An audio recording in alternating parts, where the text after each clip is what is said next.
we crapped the bed on special teams. Yeah, no doubt. That one stings. It stings bad, man.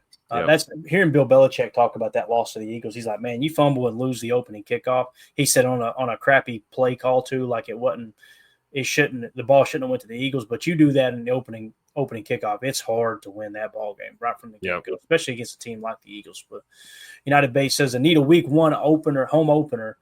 Haven't had one since 2018. There is nothing better. Week 1, noon kickoff, Lambeau Field, to hear Wayne Larrivee say a sun-splashed afternoon at Lambeau Field. Man, nothing better. Only thing better than that's a nice snow game at Lambeau in late December. That's it. For sure. You got the feeling, though, if the Packers get a home opener, it's probably going to be a prime time, right? They'll probably be the night game. I think so, too. Yeah. You're probably right there. United Base said, made aware of that via Wes Hodquist. All right, man. Appreciate that. Wes is the man, dude. He's one of my favorite follows. He's just such a classy dude, stand-up guy. He's not out there trying to grandstand on political stances and everything. He just talks Packers, and, boy, he cannot hide his love for the Packers, man. There's no doubt. Very knowledgeable and stuff like that, the team history and, kind of the random, obscure kind of stats. Like, Wes is always on top of that for sure. No doubt about it, man. So, again, shout out to Wes and shout out to Drew. Thank you there in the Patreon group, buddy, for the question. Tim, I really don't want to skip the free agent talk again. We're not doing a morning show tomorrow, so why don't we go just a little bit longer and hit these free agents to give everybody a little extra content here to hold them over until tomorrow night. Because tomorrow morning I'll be I got some work to do, man. It's back on the grind for Clayton. We got 3 different condominium buildings to do all the trimming on and all that. I'll be out there trying to get my fat butt back in shape. So get ready to go. Ron Sample says the receiver tag is $25.6 million. Now, I think, Ron, I want to say that may include the 20% increase.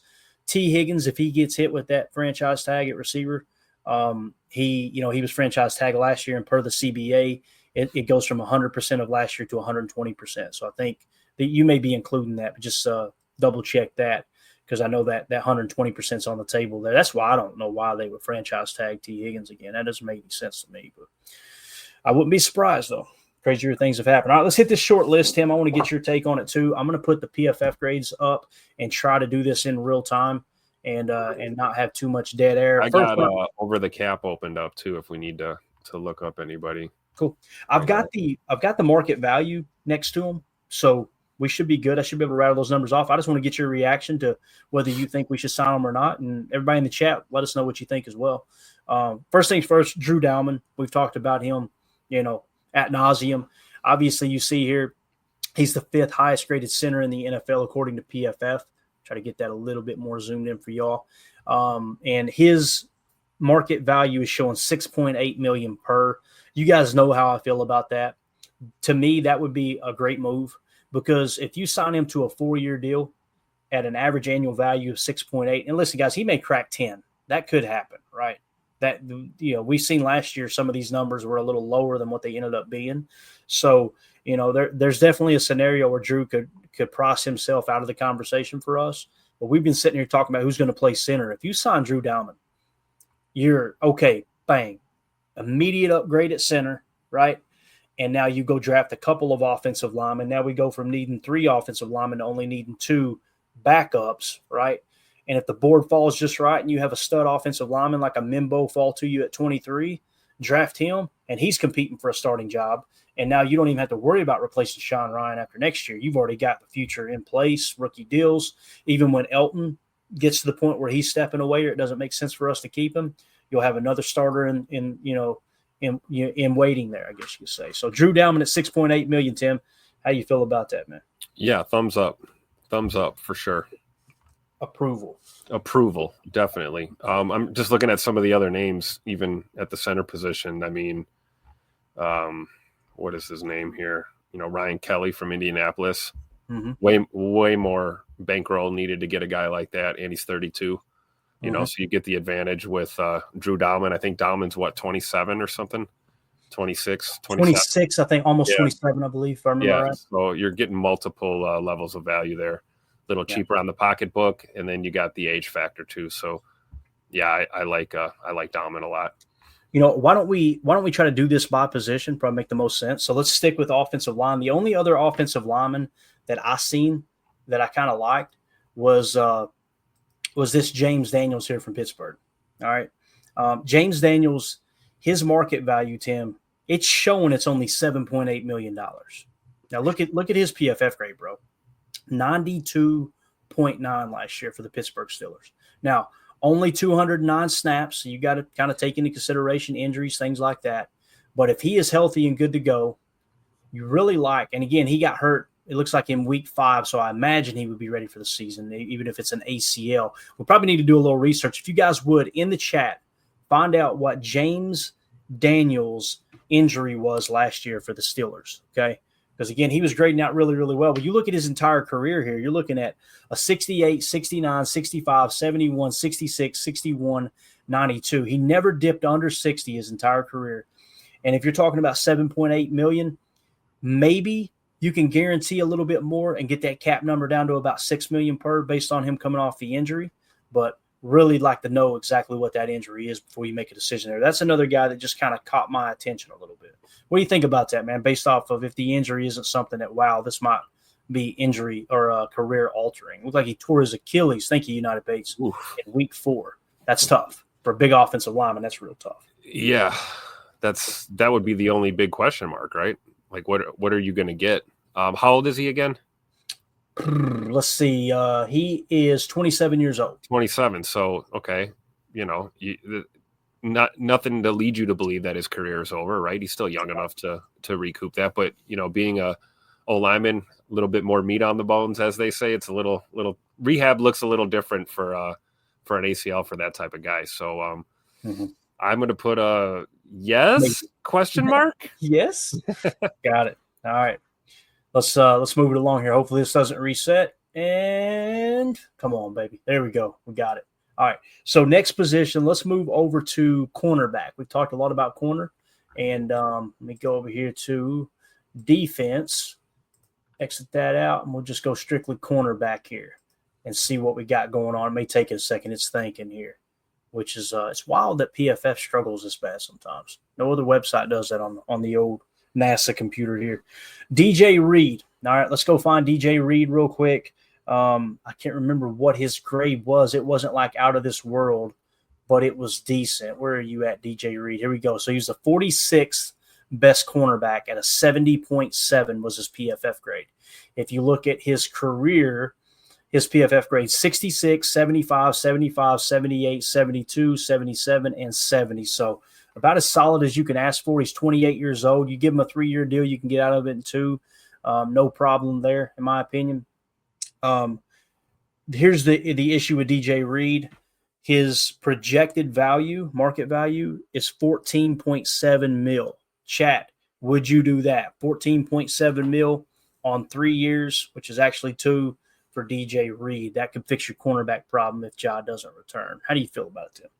I'm going to go no. No? Got it. I can understand that. It's a lot of money. 5'9", he's a little small. You average out those PFFs, he's basically, a mid to low 70s on average kind of guy. I don't think he's going to come in and save the DB room. So I would say no for DJ Reed. Yeah, definitely. All right. So there you go with DJ Reed. Next will be Charvarius Ward, another popular. Here's a guy that I might say yes to. It's going to take me a minute to find him because he graded out in the 50s last year. We've been pretty vocal about this and talking about, how Charvarius Ward had just a rough year as a human being, dude. Losing your child, I can only imagine what that's like, and having to go out there and try to play professional football along the way. But Charvarius Ward right here, a 56.2 this year. But man, oh man, he's 28 years old. He's going to be 29 pretty soon. He's 28.7 years old. And when you look at his career grades, 68, 65, 64, 71, 81, 84. And then, of course, everything that happened this down year last year. So do we get 22, 23 Charvarius Ward? That's the question. I think if we're looking at that, and hey, here's a guy, coming off a tough year, maybe a change of scenery, maybe coming into a place like Green Bay where it's all ball all day, all the time. You got an organization that will get behind you. You got a pretty good DB room as it is. Good situation for him to walk into. I wouldn't be surprised if the Packers made a move and he ended up here. I think we could unlock him and really get a good 2 to 3 years out of him at least. Yeah. I don't know. What are your thoughts? Well, here's the thing. The projected market value is $15.3 million per. And again, when you look at size, 6'1", 196, you feel a little bit better than DJ Reed with him. I would be okay with it. Again, if Ja's not on the roster. Right. If Ja is here, I'm not even thinking about it. And Ward's primarily a boundary guy, right? Not much slot. Okay. Correct. Yeah. I think he can play a little bit everywhere, but he's been predominantly outside. Let me see if I can find that real quick. They usually show us alignment. Yeah, he's corner. So he's AFAM said I was going to say yes to Ward until Tim did the here's a guy saying. Well, here's the guy that's going to go watch Chiefs highlights probably. Have fun. The rivalry continues here. So Charvarius Ward for me, I would be okay with it if Ja's gone. If Ja's here. If Ja is here, this is the way I see it. I want Jair on one side, and I want Carrington Valentine on the other. Now, if you're one of those people that says there's no way they'll start Carrington over Keyshawn, you're probably right. I'm just saying I disagree with it. Carrington's shown me enough now. I want to see what that dude does prepping as a starting cornerback. Get him out there opposite Jair. You got Keyshawn who can battle the slot with Javon Bullard.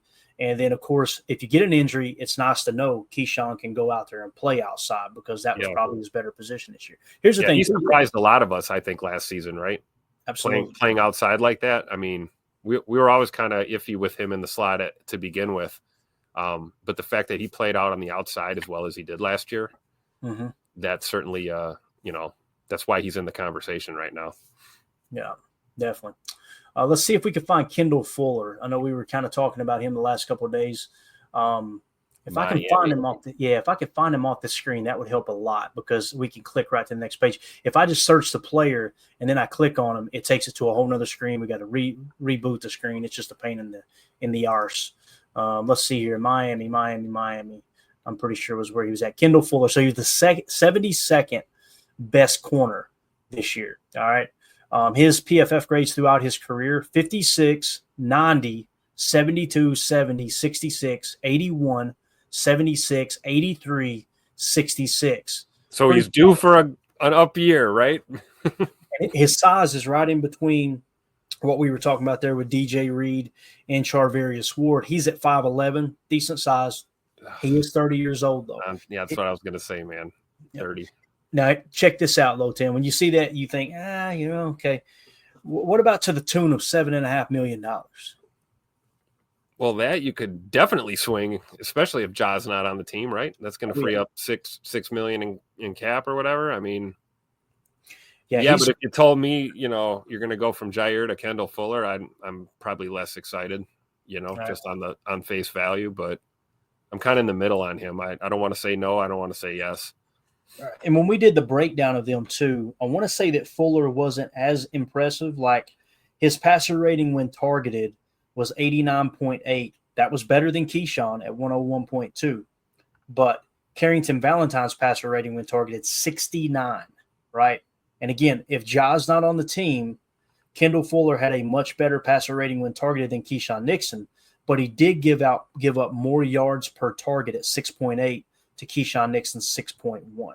So if Ja ain't on the team at $7.5 million, I'd be okay with this. I would be totally okay with this. Because again, at 30 years old, 2-year deal that's really just a 1-year deal, guarantee a little bit more of it. That way you can get him over other teams. I would be okay with bringing him in. He's not like this superstar, but if you're looking to kind of fill that gap, and then you turn around, here's the thing too, guys. Like in terms of needs, we need 3 cornerbacks if Ja's not coming back. It means you need a starter and 2 backups, in my opinion. So if that's the case and Ja's gone, you sign him, you draft a corner early, you let them compete. You understand what I'm saying? Really early, though. You got to go corner damn near first round. Yep. For sure, at least the second. Otherwise, forget about it, right? I mean, it's slim pickings. And to me, Tim, if you're going to spend the 23rd pick on a corner, these are the only guys that realistically could fall to you that I would be okay with. Siobhan Revelle Jr. is 17th on our big board. All right. And Jahdae Brown, who's versatile, is in the 22 spot.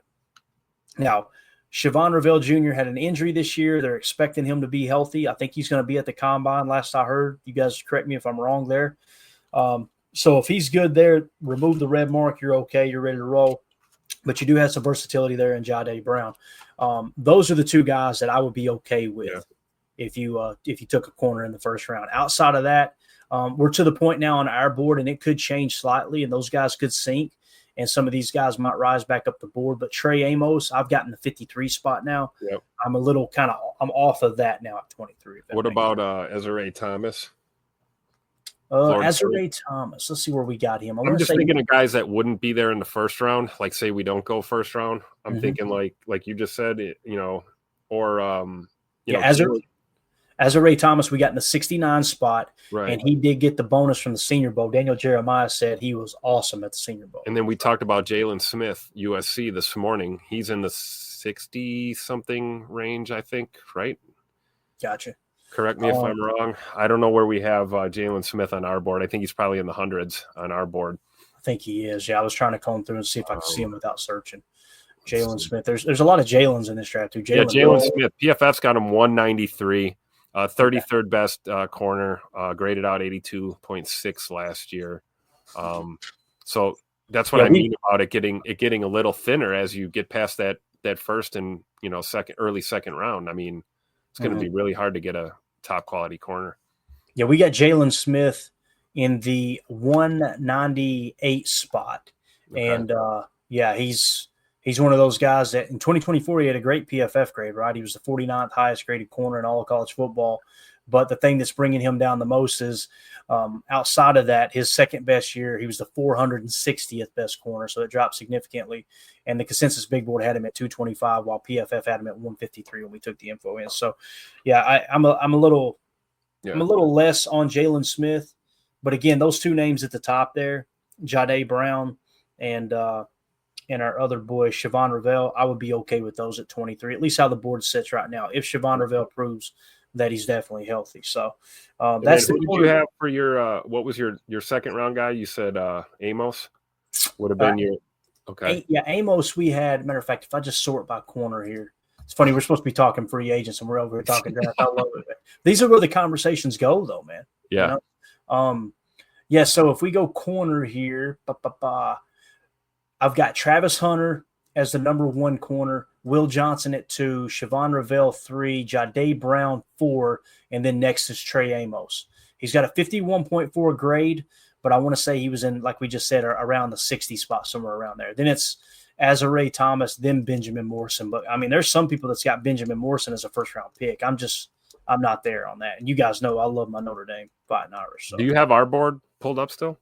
I got one more name I'm just curious about. Yeah, absolutely. Hit it. Cal Bears, baby. Noel Williams.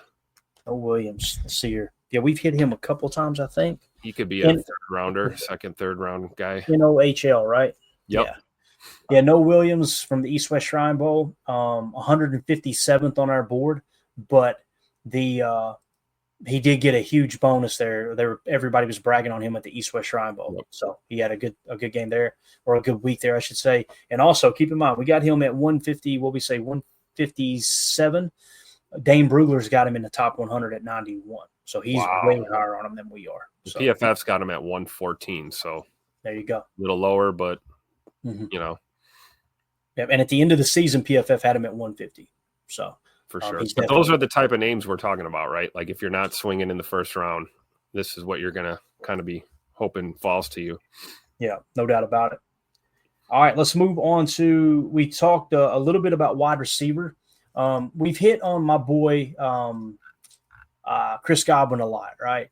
Yep. So let's go back to him real quick, and we'll just show why I'm big on him in terms of his PFF and how he's been really stable over the years. I think he's been one of the more consistent players at the wide receiver position. As you can see here, where are you at, sir? I know you're toward the top. Did I already pass him up? Let's see your Tampa Bay. There's Bucky Urban. So this has got everybody in it. Hold up a second. These knuckleheads. We just want receivers. All right. Where are you at? Chris Godwin. He's the 11th highest graded receiver at 86.3. Obviously, he had a short season, But his career grades, guys, 81, 80, 90, 76, 81, 75, 77, and then 86 off of those however many snaps he played there. I'm trying to see. It's not showing the exact snap count there. Pass, receive. Anyway, obviously he had a shortened season there. He did have 60 targets still with 50 receptions this year before he got hurt. So Chris Godwin at 6'1", 208. He's 28 years old. That's kind of my guy. Now, listen, it's going to take a lot of money, and like people were saying in the chat earlier, that price is probably going to go up if T. Higgins does get franchise tag because the market becomes a little more scarce there. So Chris Godwin is set at $22.5 million right now. A lot of money. But again, out of all the receivers, if you're going to go get one and say, hey, that's going to be our wide receiver one, I think he's got the personality, the maturity, the leadership that he could handle that role with Green Bay. I don't know if T. Higgins can handle that. That's just me personally. So Chris Godwin, we talked about him a lot. Now, I'm going to go on to another one, Tim. You're not going to like this one. I'm going to tell you why. Because he is a slot receiver. He played F for the Rams. And I remember when we kind of prepared for him, okay? And no, it's not Puka Nacua. Some people got really excited just now, okay? Demarcus Robinson, is that who you're talking about? Oh, try again. See if you can get it here. Oh, man. See if I can find him. I'm trying to think. Oh, are you saying Tutu? Tutu Atwell? Tutu Atwell. So he was the 54th highest graded receiver this year, okay? 72.7. Listen, that's right around where our other guys are. But he played F in Sean McVay's system. Sean McVay's system is pretty much identical to Matt LaFleur's. They got a couple little wrinkles here and there. If he can play F, you can free Jaden up to do some of the other stuff. Okay. Now we did point out that Tutu could play outside as well. I remember that week when we broke it down, like, hey, when we looked at his explosive catches, they were coming up the sideline. And it's like, hold up a minute. He's supposed to be the F. So he can do a little bit of everything in that regard. He's a former second-round pick. He's 5'9", 165. He's tiny. That's why I knew Tim wouldn't like him.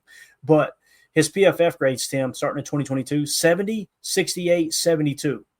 And the reason I mentioned him, guys, Tim, how much do you think it would cost to get Tutu Atwell? Just if you had to guess right now based off those PFF grades, what are you thinking per year? $3 million? $3 million. They got him at 4. Okay. Guys, 4 we would not even notice. If he's on the market and you can get him for $4 million and that frees up Jaden Reed to play more Z and let him kind of play F, and you can still mix and match. When you go 12 personnel, you just kick Jaden Reed right back to the F and let him do his jet sweep, magic, all that. But if you added Tutu in there, right, I feel like you're creating a lot more stability in that wide receiver room, and I feel like he's going to have a better catching ability than what we've seen in the past. The problem with Tutu being on the team is Dontavion Wicks is going to get fewer targets. But Dontavion Wicks last year, Tim, I'm not ready to give up on him. I've been very vocal about this. I think Wicks is going to end up – he has the ability to have that kind of comeback in his career like Tay did.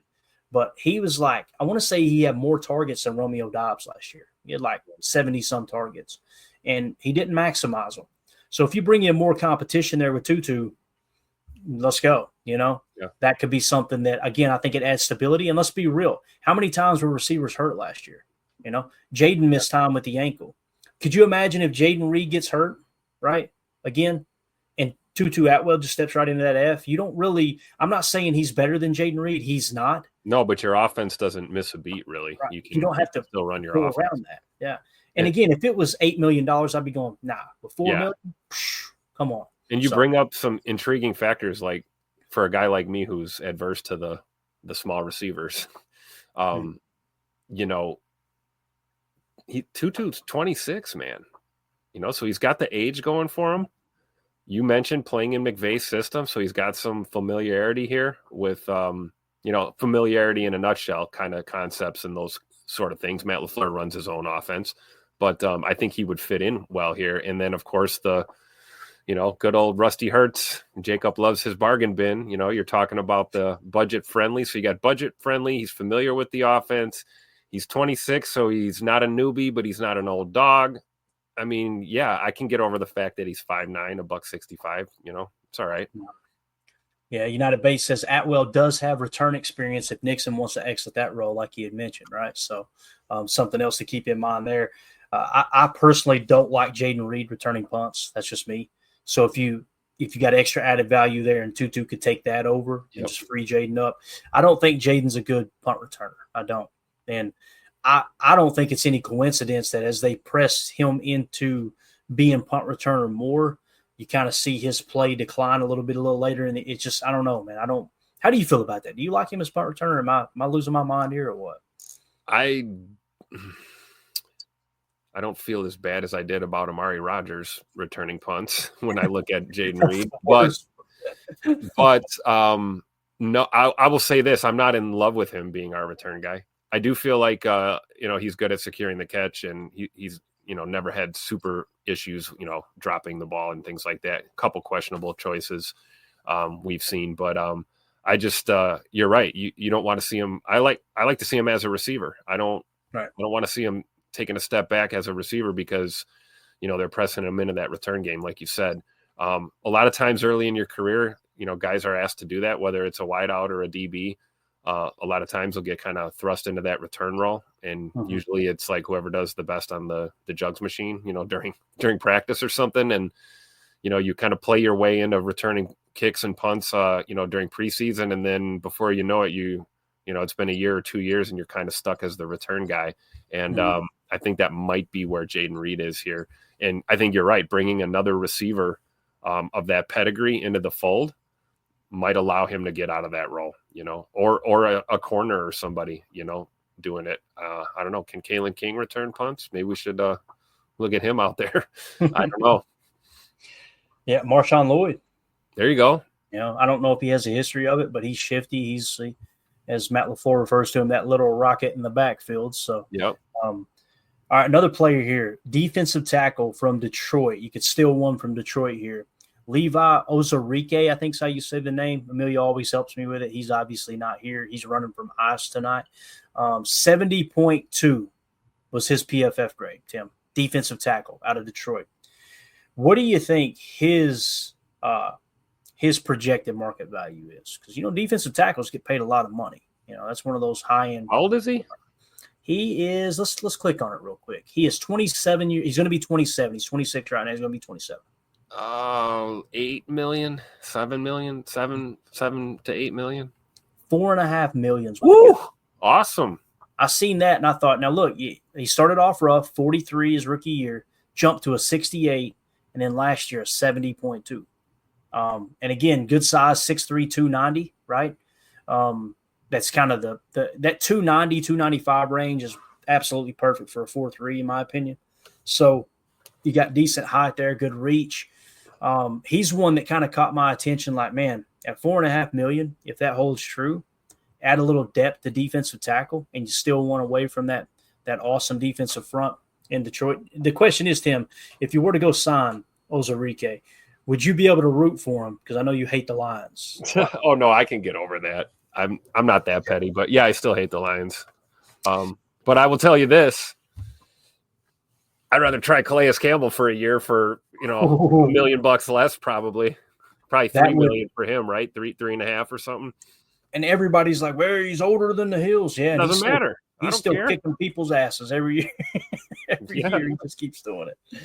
Every year. So again, some of you guys are going, I don't want this guy. That's how free agency's kind of looking, These are the best I could come up with, and I'm trying to really compare the dollars to the value. There's better players than these guys on the free agent market, but you're going to have to overpay for good because they're not great players. These are players that are kind of above average to good with decent price tags on them, outside of like your Chris Godwin. And obviously we wanted to highlight the cornerbacks to see if you guys thought they were overrated. It seems like the fan favorite has been Charvarius Ward so far.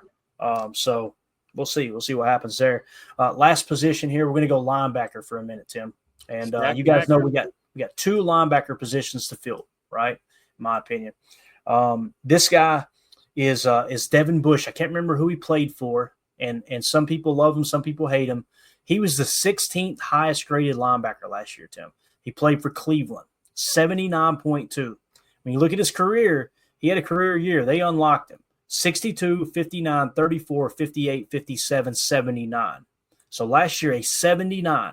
You could look at that and go, one of these don't belong. But what if he did come out and perform at that level? What would that be worth, right? If you were to get someone that could compete as that starting third linebacker, right? Edgerrin Cooper, Quay Walker, and then throw him into the mix. Here's the cool thing. What do you think Devin Bush's market value is? Well, he's what, 27? He is, 26 and a half years old. Okay. What were his grades again? Let me see there. 79.2 last year, but throughout the course of his career, right around 60, a little less than 60 most of the time. I want to say 2 to 3 million. Knock it out of the park. 2.7 million. There we go. And the reason I was interested in this is because he graded out much better than Eric Wilson did. And you guys know I've been on the record going, if you can get Eric Wilson back 2.5 million, bring him back, special teams, that type of thing, let him compete for that third linebacker spot, and let's go out and draft another linebacker. Mm-hmm. This is one, man. You for $2.5 million, you bring him in, and if you hit the jackpot and he plays like he did last year, he might be competing with Quay Walker for that other linebacker spot, for a year or two. Yep. So I don't know. That was one that caught my attention out of the bargain bin there. So yeah. Anybody like else? Because I've been scrolling too, and that's one of the better names at linebacker in free agency. Mm-hmm. And again, in the past, I've been like, I feel like Devin Bush is overrated. But man, when I seen that 2.7 and then seen the 79 PFF grade, I was like, hey, all right, he did what he was asked to do for sure. So had 7 hurries as well. So he obviously rushed the quarterback a little bit. Had 2 hits, 1 sack there in that regard. So there is your free agent update. Again, those are just names that caught my attention. I want to get your all's take on it. For those who aren't watching live right now, you're going, I'm watching it now, Clayton, but you're not live. Throw in the comments what you think about those guys. Let us know if you agree, disagree with some of those names we mentioned. But what we came up with, potential people you could add to the roster, you had 1 center, 1 guard, right? You had 3 cornerbacks that I feel like I would understand if they sign them. 2 wide receivers that I like, one of which I like a lot in Chris Godwin. 1 defensive tackle and 1 linebacker. That's what we've got on the free agent market as it sits right now. So anybody else you want to talk about in terms of free agents, Tim? The only other backer that I'm trying to find my list here. Baltimore.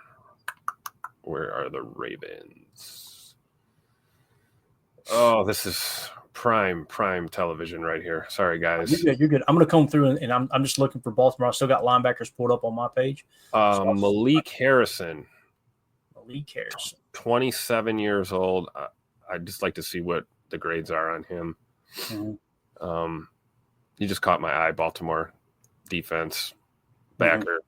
He looks like he's probably in that same range, 2.8 to 3.5 million kind of range, probably something like that. Gotcha. Let's look at his grades. Malik Harrison. His best year was 2023, it looks like.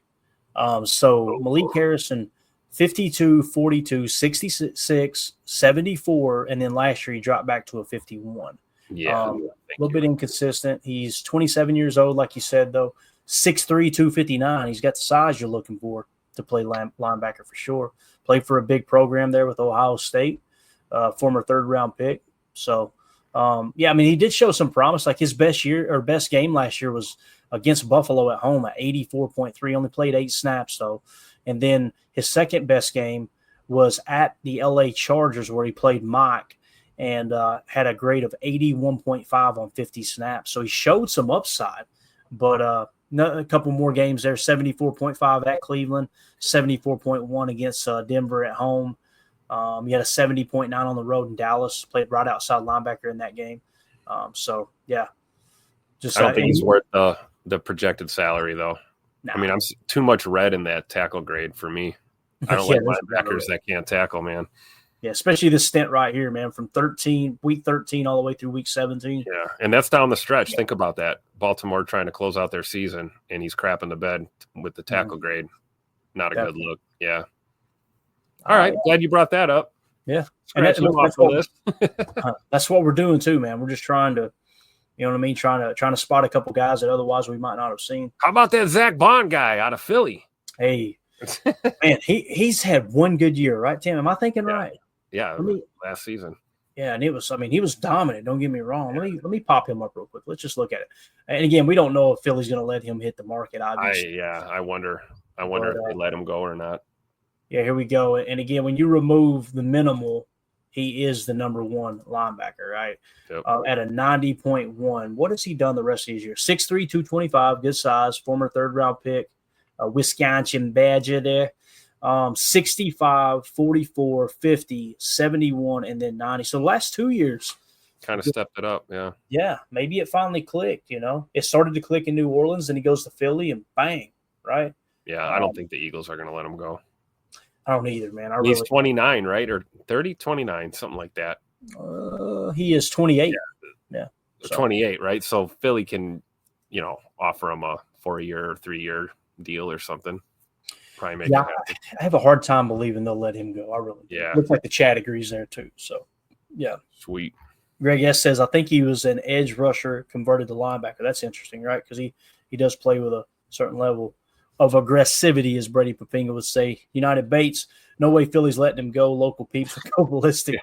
They'd have to grease the poles over there. Again, we're not talking about the poles at Jacobs. They'd be out in the street yelling. He was the best guy around. It's really how they talk there, too. What murder? And Philly gets a bad rap.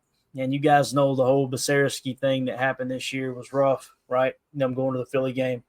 I spent 3 days in Philly, and no, I wasn't in jail.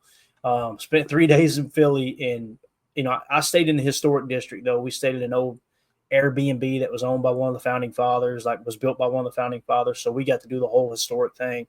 We drove up to Valley Forge and seen Washington's headquarters during the winter at Valley Forge. We went to where they crossed the Delaware. Then we came back in, ate at what was it called? City Tavern, I think is what it was called. And that's where the founding fathers actually they would go over from, Independence Hall or what have you. There's another building that they used a lot for some of their meetings. They would go over and have dinner there. So we got to go there. There was a reenactment happening on the 3rd floor for a party. So, Tim, it was perfect, man. We're down there, candle lit, right, like it was back in the old day, fireplace going. We're eating dinner, and they were doing this reenactment on the 3rd floor of this place. And I'm telling you, dude, it was us not being up there, but hearing them get rowdy, and they were in full character, talking about, hanging the king and this and that. And it was just like, this is awesome. It was like a bunch of ghosts were upstairs talking while we were eating dinner. It was just unbelievable. I went to use the restroom. I'll never forget this. I went to use the restroom, and they said it's downstairs, so I had to go down a flight of stairs to kind of the basement area. Cut the corner, and there was a guy standing in an empty, I guess, meeting room, like you could tell they use it for group events, leaned up against the fireplace in full costume, and he turned around and looked at me, and he looked just like Thomas Jefferson. And we locked eyes, and this is exactly what I said to him. I went, I'm looking for the bathroom. Are you a ghost? That's what I said to him. And he started laughing. He said, no. He said, I'm Thomas Jefferson. And I went, you look like Thomas Jefferson. And he was down there kind of getting ready to go up to the 3rd floor. He was going to make an appearance for that reenactment. It was awesome. And then, of course, Mandy took a picture with him later. I put on Facebook. I may have lost my wife to Thomas Jefferson. So hanging out with him and everything. It was really cool. That place was awesome. It's since been closed, unfortunately. But it's built on the grounds where the original was. It got burned down at some point. And we did the whole thing, man. Independence Hall. We went to the Liberty Bell. It was – you ever get a chance to go to Philly and do the historic sites, it's unbelievable, man. I've done Gettysburg, Pennsylvania, but I never made it to Philly yet. Yeah. Redmo in the chat says, no, I'm not a ghost. Sounds like something a ghost would say. It's exactly right. Exactly right. It did freak me out a little bit, though. I ain't going to lie. I walked down there in that downstairs area. I was the only one down there other than this cat. And I'm like, uh-oh. We may see one today. So, all right, Tim, you got anything else? This show sucks, man. No, it doesn't suck. It's good. No, I'm good. I got nothing else. Morning show tomorrow. No, right? No morning show. Yeah. Okay. No morning show. We'll do an evening show at 7 p.m. Central, and we'll bring you guys the latest news and everything. Listen, tomorrow's the 18th. I don't think every team that's going to put a franchise tag on a player is going to do it that early. I think they might wait a little bit and see if they can keep from pissing a key player off in their organization, maybe work out a deal, stretch it up to the limit a little bit. But, again, the earliest it can come in is tomorrow, but they can stretch it out all the way to, I think, March the 4th at 4 p.m. New York time, if I remember correctly, so Eastern time. So There you go. Appreciate everybody. This is a lot of fun. We'll be back tomorrow evening and give you the latest news around the Green Bay Packers. We'll also dive into a little more draft talk, a little more free agency. You might get a few more cuts coming out too. That could happen too. Yeah, you're starting to see those trickle out a little bit as teams are trying to get in position to get under the salary cap or put themselves in the best position possible for the 2025 season as they approach the new calendar year here. So special shout out to Godsmack for the super chat. Appreciate you. Thanks to Drew in the Patreon group for the question he had. Tim, thank you for your time, bud. We'll see you tomorrow, 7 p.m. Central. Looking forward to it. Thanks, Clay. Now, everybody have a good night. Stay away from those goats. And we go. We out. We're out. Bye, guys.